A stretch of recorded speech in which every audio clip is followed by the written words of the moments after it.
Road પર જીપીનો થાંભલો પડતા સર્જાયો અકસ્માત। ટુ વ્હીલર ચાલકે હેલ્મેટ પહેરતા મોટી ઈજાઓ થતી બચી। વડોદરા મહાનગરપાલિકા દ્વારા પ્રી મોન્સૂનની કામગીરી દરમિયાન વડોદરા શહેર સુસેન રોડ ઉપર ઝાડ કાપવાની કામગીરી દરમિયાન થાંભલો પડતા ટુ વ્હીલર વાહન ચાલકો પર પડતા મોટી ઈજાઓ થતાં બચી ગઈ। જીબી દ્વારા રોડ બંધ કરવામાં આવ્યો ન હતો, જેને લઈને થાંભલો પડતા ત્યાંથી પસાર થઈ રહેલા ટુ વ્હીલર ચાલકે હેલ્મેટ પહેરવાના લીધે મોટી ઈજા થતી બચી ગઈ। થાંભલો પડતા ટ્રાફિક જામના દ્રશ્યો સર્જાયા હતા અને સ્થાનિક નગરસેવકો ઘટના સ્થળે દોડી આવ્યા હતા। આજે ભવન સ્કૂલથી સુસન સર્કલ પર જે ડિવાઈડર આવ્યું છે, આપણે જગદીશ ફરસાન કંપનીને ડિવાઈડર મેન્ટેન કરવા આપેલું કામ છે કોર્પોરેશને, પણ આજે એને જે ટ્રીમિંગનો કાર્યક્રમ રાખ્યો એ કોઈ અધિકારીને જાણ નથી। મેં અધિકારીને પૂછી લીધું છે કોર્પોરેશનના। આજે હું એની ભૂલ કહું છું કે એને ટ્રીમિંગ કરી છે। તમે જુઓ રોડ પર એમને બધું કટિંગ નાખીને જતો રહ્યો છે।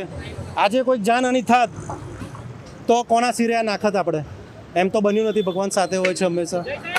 પણ હું તો એનો વાક કરું છું કે જગદીશે જે કામ કૃત્ય કર્યું છે આજે વડોદરા શહેરમાં, એ ચલાવવા લેવામાં આવે નહીં। અને આજે અમે સ્ટ્રિક્ટલી એને નોટિસ કાં તો જે બી કાર્યવાહી કોર્પોરેશનના માધ્યમથી થશે એ અમે આજે કરવાના છે।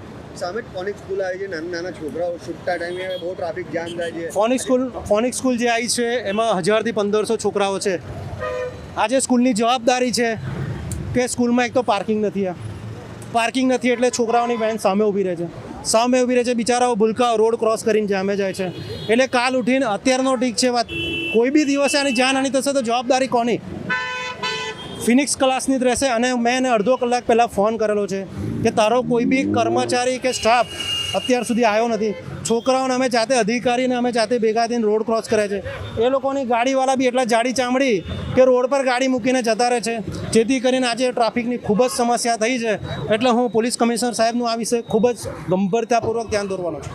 મુકેશભાઈ સર જે છે ફોનિક સ્કૂલના વારંવાર વિવાદમાં પણ આવે છે આ વાતને લઈને, પણ આજે મેં એને જાતે બી વાત કરી છે મુકેશ સરને, અડધો કલાક થયો છે, એનો કોઈ બી સ્ટાફ અત્યારે નીચે આવ્યો નથી। એટલે હું ફૂલ એક્શન મોડમાં આના વિરુદ્ધમાં છું। અત્યારે થાંભલા પડ્યા ને કંઈ કોઈને ઈજા કે 3 થાંભલા પડ્યા છે ને ઈજા અત્યારે મારા ખ્યાલ પ્રમાણે હું 1 કલાક થયું છે, પણ કોઈ ઈજા અહીં થઈ નથી, કારણ કે પ્રિકોશન લઈને અમે લોકોએ વડોદરા મહાનગરપાલિકાની સંપૂર્ણ ટીમે આ કામ કર્યું છે। અત્યારે સુસનથી 3 રસ્તા પોલીસ ચોકી સુધીના રોડ પર જે પેટ્રોલ પંપ આવેલું છે, ફિનિશ સ્કૂલ છે, ઓક્ઝિલિયમ સ્કૂલ છે, એની સામે ઝાડ ટ્રીમિંગનું કામ ચાલી રહ્યું છે। તે કામ તંદની જોખમભર્યું કામ છે। કોઈ ટ્રાફિકને રોકીને કે ટ્રાફિકને આ લોકો ડાયવર્ટ કરીને કામ નથી કરતા, ચાલુ ટ્રાફિકે કામ કરી રહ્યા છે। સદનસીબે સુસન પાસે પહેલો થાંભલો પડ્યો, એક માણસને માથા પડ્યો, ટુ વ્હીલર પર હેલ્મેટ પહેરેલું હતું, બિચારો બચી ગયો। જો હેલ્મેટ ના પાડ્યું હોત તો આજે એનું એનું મરણ થઈ ગયું હોત। બીજું કે અહીંયા આજુબાજુ સ્કૂલો આવેલી છે, સ્કૂલો બિન પરવાનગી વગરની ગાડી સ્કૂલો છે, ખાસ કરીને ફિનિશ સ્કૂલ, એમની પાસે કોઈ પણ જાતનું લાયસન્સ નથી, પાર્કિંગની જગ્યા નથી, રમત માટે કોઈ સાધન નથી, કોઈ ગ્રાઉન્ડ નથી એ લોકો પાસે। એટલે ટોટલી કામ રોડ પર થાય છે, એમની ગાડીઓ પાર્ક થાય છે। સ્કૂલમાં લેવા જવા માટે જે વેનો આવે છે, બસો આવે છે, સ્કૂલ પર પાર્ક કરે છે। અહીં પેટ્રોલ પંપ છે એ બી હેરાન થઈ રહ્યા છે।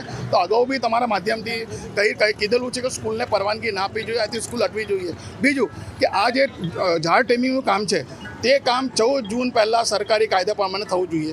ખાડા રસ્તા વસ્તા જેટલા છે ટોટલ આ લોકો 2 થાંભલા ઉતારી લીધા છે, 3 થાંભલા પડ્યા છે, જેનાથી નાગરિકો સહેજ બચી ગયા છે। એક બિચારો નસીબે બચી ગયું છે, પણ આજ કોઈ જાનહાનિ થાય તો એનો જવાબદાર કોણ? મારું નામ વિજય મટ્ટુ, સામાજિક કાર્યકર।